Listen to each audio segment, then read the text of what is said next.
Ladies and gentlemen, you're tuned into the station of the new generation. It's 99.5 Play FM. And we have two very, very special guests. I love them. You love them. First, we have a guy who likes to wake up, contemplates on going for a run, he eats, decides not to run, he works, eats dinner, plays video games, watches Netflix, sleeps, and repeat. The one and only Jeremy Zucker. Woohoo! How are you gonna tear me apart like that? You like it? Yeah, I did my research. I have never seen you go for a run ever. That was just mean. I used to run before when it wasn't cold. See that? Okay, and we also have someone who says that Accidentally in Love is the most underrated jam of the 2000s. And she is a daredevil who went to bed with socks on. Give it up for Chelsea Cutler. Woohoo! Only happened one time. The song. Only happened one time. But guys, thank you so much for taking the time off to hang out with us. We have a lot of questions for you guys. So we'll get to the most important ones, okay? Jeremy, this one's for you. How important is Sonic the Hedgehog? Am I gonna get more context than that, or just how important in How general? important is he in your life? Because he's your profile picture on Instagram. I didn't even get that at first. Well, actually, when I was a kid, I used to like wake up at 6 in the morning on Saturdays to watch Sonic on like the cartoon channel. So me and Sonic, we go way back. So why is he on the profile picture though? Is there any significance to that? I was just sick of my old profile picture, and I knew I didn't want it to be a picture of me. I wanted it to be something that was just like cute and stupid, and Oh, that's exactly what it was. It's okay. Sonic holding a bouquet of roses. I love it. I love it. And Chelsea, if you were to write a song about Cooper, how would the chorus go? Maybe just one line. One line. Sing it. You're my best friend. There we go. There we go. You're my best friend, Cooper. Guys, congratulations on the release, the EP for Brent live on the internet. Congratulations. We are just genuinely so happy for you guys. We play your songs a lot in our station, and congratulations. Thank you you so very much. I also watched your documentary on YouTube. So for your songwriting, way back when during the first Brent, you, Chelsea, you wanted to have a bit more structure. I remember there was one part where you were saying, we have to say or state what we're gonna write about, and then Jeremy was just like, no, we're just gonna wing it. Did that change? That- Did that No, change that for didn't Brent really too? change. I think that still happens all the time when we write together, where like Jeremy is really good at just like letting the song kind of take him somewhere. And I can't just like come up with lyrics if I don't know like what we're trying to say. So all the time I'll be like, dude, what are we writing about? And he's like, I don't know, it just feels right. That's pretty much it. I'm definitely a very abstract lyricist, and Chelsea is more of a storyteller. So would you say that for Brent too? When you guys went to the cabin, you had nothing prepared. It was all conceptualized there. Yeah, we definitely didn't have anything going into it. We definitely made it like a really conscious effort to write songs about very specific things, though, because that's also part of, I think, what Brent is to us. And for Brent too, how long did you guys stay in the cabin for? A week, I think. Yeah, we did a week. We went back up twice. Mhm. All right, twice. And then I noticed that for each song, there's a different message, there's a different focus.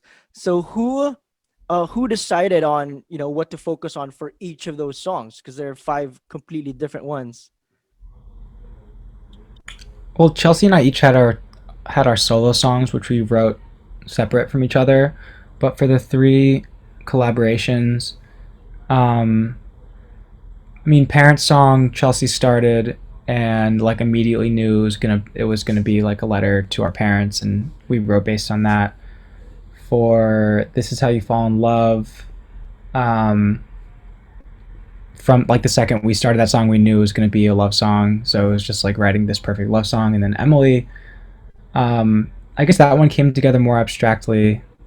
We definitely didn't know what we were Definitely. writing about. I think we just wrote that, like the song kind of wrote itself.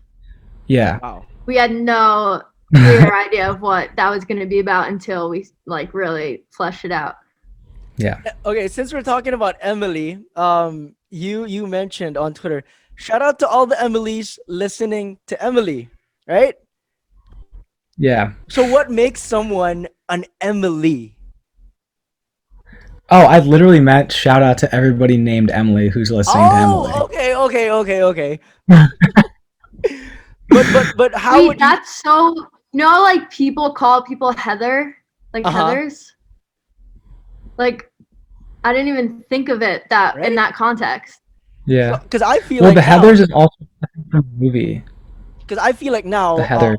when people are listening to Emily, Wait, like, is that what the song is about? see, No, I'm gonna have to look. No, back. like people call people Heathers on like based on Conan Gray's song. Yeah, they do. right? Because That's how definitely I not would about the see- movie. That's how I would see like Emily now. Like I could call someone Emily because of the song, and knowing that there's no real Emily that you guys are talking about, right? Okay, am I still making sense? Emily's Mhm. definitely a nice person who you're like sabotaging their life. Yeah, the person telling the story is like doing messed up thing. Doing a massive thing, but The okay. Emily is nice for sure. The Emily is nice. The Emily is nice. We're gonna go with that. So, talk us through the process for the songwriting, because I know that you guys also do the instruments. So, does that go first, or is it like, okay, right, and then we'll put in the instruments, or which one goes first?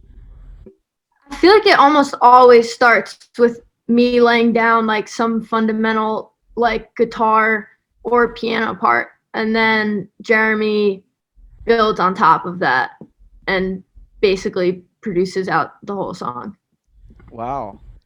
So, describe to us the magic of being inside the cabin. Would you say that the songs would have been different if we're in a studio in New York? I don't know, because we did some work on it out of Jeremy's studio in Brooklyn. I don't know. I think it was just nice to get away from the city and like be in a calm, isolated place in nature. And I don't know, we had no other obligations. We were there specifically just to work on Brent. So it was a nice kind of break from our normal routine. So just make music, especially after what went down last year, where no one could go out. It was just nice to be in a space where you could just focus on the music, right? Yeah, you're speaking in past tense, but it's definitely still happening. It's still happening, God. yeah, for sure. Yeah. Are is like are Well, you guys good with COVID or no? Here it's we have the longest running lockdown. We have the longest running quarantine in the world.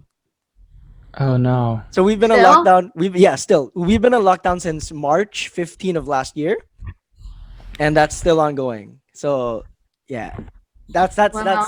that's our situation here. But yeah, you guys are enjoying. You guys have snow, right? That's cool. There you go. I got a question about the other songs, if there are other songs. Is there a chance, okay? Out of the 5 songs that made it, were there any songs that did not make the cut? Like was there a song number 6 that you decided, not to put in? I mean, there were a lot of starts, but nothing. We didn't really spend much time on things once we decided that if we got stuck on something, I feel like we're quick to move on. Is there a chance that those songs will see the light of day? One of them sort of did. One of the ideas that we started became like the trailer audio for the teaser for the project that we put out Ooh, a couple weeks cool. before Bren II came out. No, I feel like no one really mentioned that. Like Yeah, no no. one questioned what that was. Yeah, I expected people to be like, "Oh, where's this song like that you guys teased?" Now you know, guys. To everyone listening, when you hear that song, that means it was one of the songs that did not make the cut, but it's in the teaser. But let's get to Stefan. Is it Stefan or how do I say his name? Stefan Coley. Is it Coley? Stefan. Stefan. Stefan. There we go. Stefan. Dude, mad props to that guy. He made it look so good. Right? Yeah, Steph that's is incredible. Is he your friend Chelsea or is he Jeremy's friend? A mutual between Mutual us. friend. Yeah. And then what was it like working with him? Because the songs are amazing. You guys put in the work, but then to make it look the way it looks, it's also so cohesive with the first Brent, right? So did you guys tell him what you wanted it to look like, or was it all just his idea? I mean, he was so truly as much a part of Brent as Jeremy and I are. He spent the week with us when we were writing the first Brent project. He spent the week with us when we were writing the second Brent project. And I think that he was able to portray Brent so well because he's so authentically a part of it too. I love it. I love it. Is there a documentary for the second one too?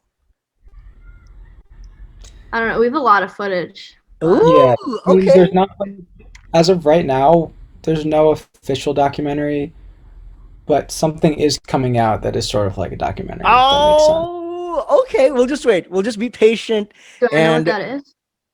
Yeah, we got the link for it today. Oh, okay. ooh, okay. We'll just wait and see. Okay, we'll be on the lookout on YouTube. So we got a lot of questions from your fans here in Manila. First up is from AC. So either of you guys can answer these, all right? Name a TikTok challenge that you will never do. Any dance. I mean, Any of those 10, no. like put a finger down. Oh yeah, I'll never do a put a finger down. Uh-huh. Yeah. Okay, next one is from Rob. This is for Chelsea. Which among the girls should have ended up with John Tucker? From John Tucker Must Die. Oh gosh.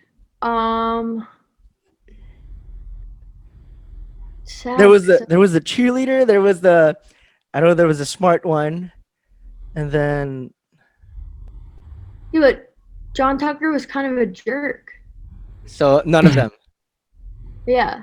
I haven't of seen them, that okay. film so long. I need to write John it down. Tucker Must Die might have like one of the best soundtracks The songs were pretty good. ever. Yeah. Okay, next question from Maya. Does New York really have the best pizza? Yes. Oh, okay. I mean, there are some places that have really good pizza also, but I forget how good New York pizza is whenever I'm anywhere else. Oh, okay. Someone's like, when I'm outside of New York and someone's like, oh, like, let's go to this place, they have pizza, it's really good. I'm like, hell yeah, I love pizza. And then we go and I'm like, oh, this is average pizza, what's going on here? And then I realize I'm just used to the best. All right. We have the best bagels too. Bagels.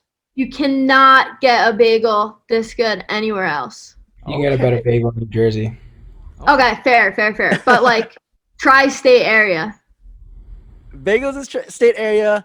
New York pizza, that's a must for anyone who's visiting. Were there any new hobbies that you guys picked up during the pandemic?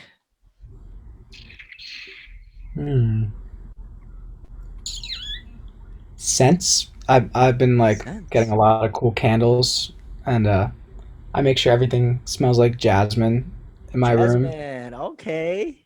I like to clean. All right. What about you, Chelsea? I have spent like the vast majority of my free time working on decorating my apartment.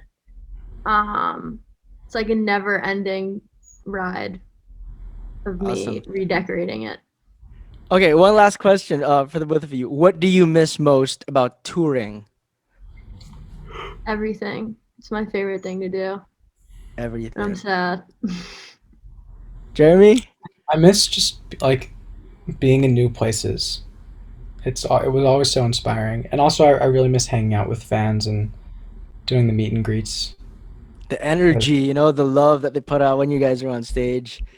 Pretty sure you I'm miss just it. so surprised every time. I'm like, what did I do to deserve this love? Right? All the way to Manila? What? All the way to Manila. Like, that's the It's a little bit unfathomable. Like I think I'm entirely incapable of understanding that there are people who don't know me, haven't met me, and have such an affinity for me and my music. Love it. Like Love that it. is impossible to comprehend. Soon enough. Soon enough. Hopefully you guys will be touring again. Hopefully you guys can visit Manila, and have a show here. And since it was just Valentine's Day, love is still in the air. We like getting emotional. We like getting emotional here at Pale FM. So, as a fellow artist, as a musician, is there any message that you guys want to give to each other? Like after all the accomplishments, now that the songs are released, is To there each, like to between us, to each between other. you guys, is there anything you want to tell Jeremy? Jeremy, is there anything you want to tell Chelsea? Did you say advice?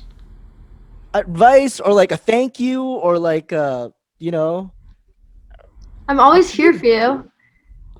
Yeah, same. Thanks. Like whenever you just want to FaceTime and talk.